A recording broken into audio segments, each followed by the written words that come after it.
Before I start, I want to make something very clear. I do not watch Peppa Pig.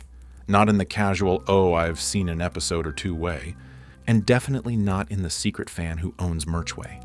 I'm a grown adult. I pay my bills and I cook my own meals. The only pig I have time for is the one that comes as bacon. But like all unfortunate events, this started with me doing a favor. My friend Tara, single mom, 2 kids under 6. She lives in a permanent state of sticky fingers and glitter explosions. She asked if I could babysit for a few hours while she went to a wine and painting night. I agreed because, well, I'm a sucker for guilt trips, and I thought, how bad could it be? The answer, bad. 2 kids, hopped up on juice boxes, staring at me like I was supposed to entertain them with nothing but my winning personality. 30 minutes of, what do you want to do? And them answering, I don't know, like it was their job. I caved. Fine, let's put something on TV. Now, Tara doesn't have Netflix or Disney Plus or anything remotely modern. She has a DVD player and a bin of discs that look like they've been through 3 divorces and a garage sale. I dig through it, dodging Barbie movies and an alarming number of Scooby-Doo specials. Yeah. Until I find a plain white DVD, no title, just the word Peppa written in black Sharpie. The kids see it and instantly light up like I'd just announced free ice cream.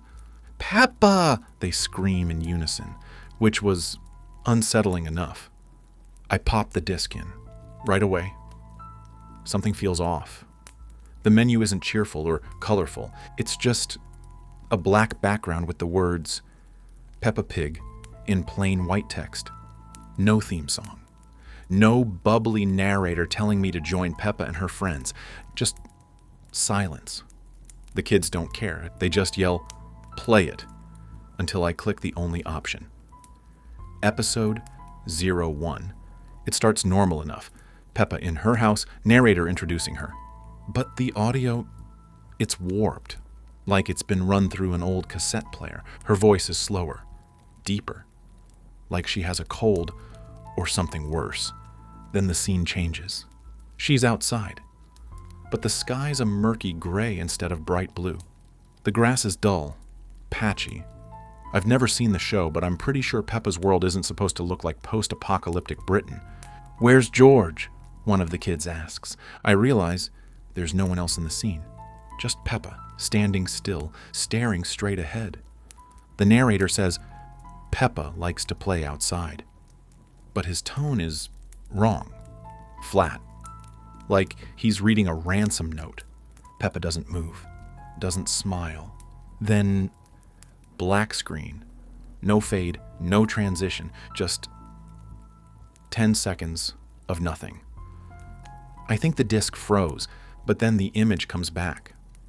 Now she's in her bedroom, sitting on the floor, looking at the camera. Her eyes look wrong, too big, too shiny. The narrator says, Peppa is waiting. Waiting for what? The kids are glued to the screen. Peppa tilts her head. Slowly. The camera zooms in. Barely noticeable at first, but it's moving closer. Then I hear it. A faint noise in the background. At first I think it's the kids, but no, it's coming from the TV. A low static hum, almost like breathing. Who's making that sound? The older one asks. I don't answer, because I don't know. The scene changes again. Peppa's outside, but now she's at the edge of a forest. The narrator says, Peppa is looking for you. I pause the DVD. Okay, we're done. But the kids start whining like I just canceled Christmas. Against my better judgment. I press play. Peppa walks into the forest. The animation is jittery, skipping frames. The trees are too tall, stretching out of view. Everything has this sickly green-gray tint. Then the screen glitches. Just for a split second. In that flicker, I swear I see real footage, not animation. Woods at night, dark, grainy. When the cartoon comes back, Peppa's deeper in the forest. She's humming. Not cheerful, slow, tuneless. The narrator says, Peppa is closer now. One of the kids laughs. She's gonna find you. They sing song.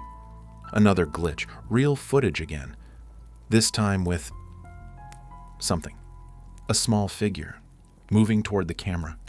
Cartoon flickers back. Peppa stops walking, looks at the camera, and smiles. The screen cuts to black. Then, in a distorted voice, Peppa says it. Found you. DVD menu pops up. That's it. 1 episode. The kids? Totally unfazed. Can we watch it again? Absolutely not.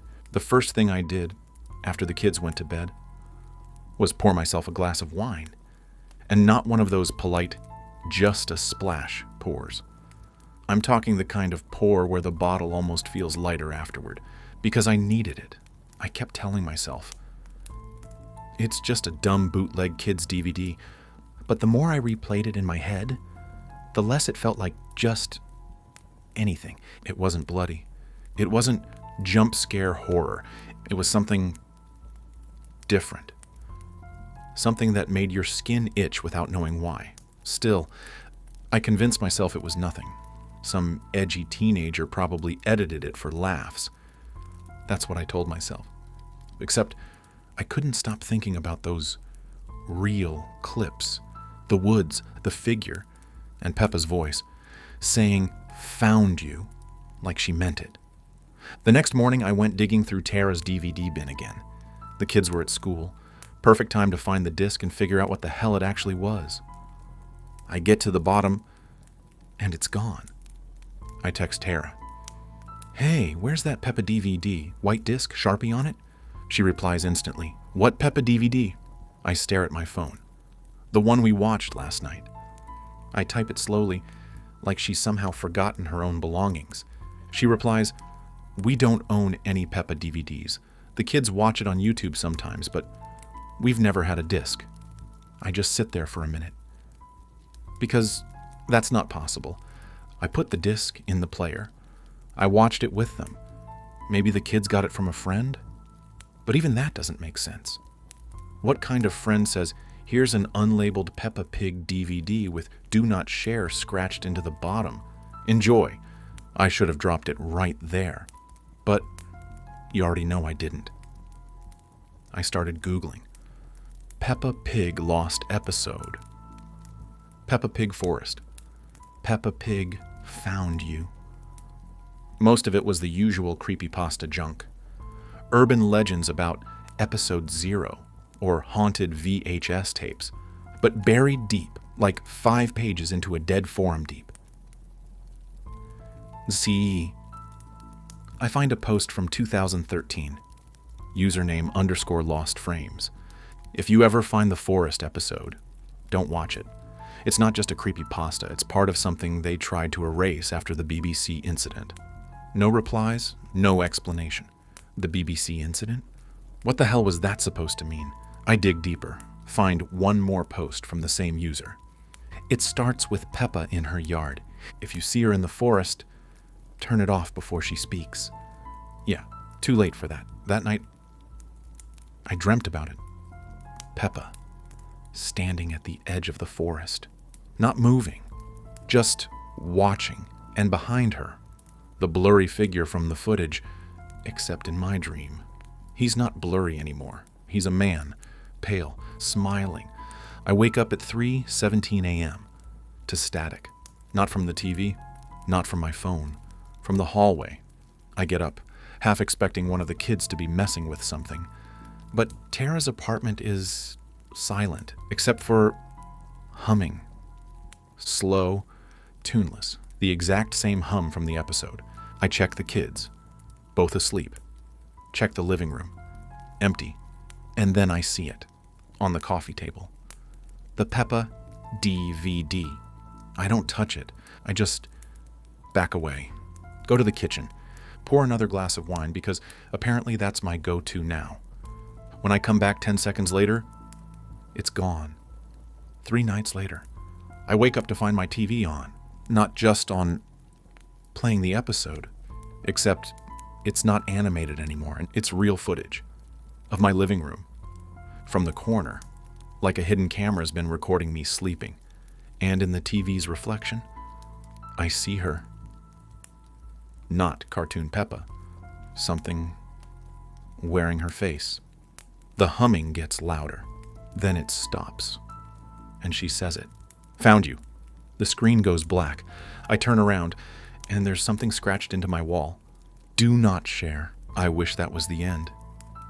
But this morning, there was a package outside my door. No return address, and inside, the Peppa DVD.